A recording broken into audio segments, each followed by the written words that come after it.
as he was trying to leave for work this morning. That car just could not go. And after about 20 minutes... Blizzard emergency. Minnesota National Guard deploys to Clay County to help drivers stranded in heavy snow.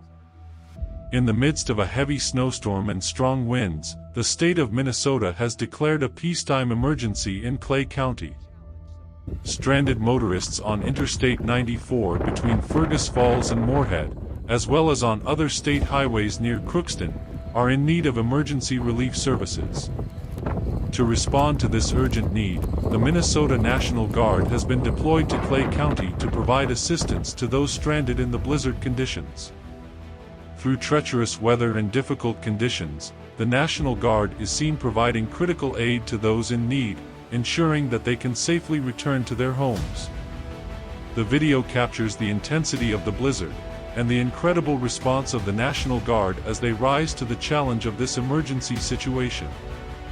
The governor of Minnesota expresses his gratitude for the National Guard's swift response to the emergency, and their willingness to put themselves in harm's way to help their fellow citizens.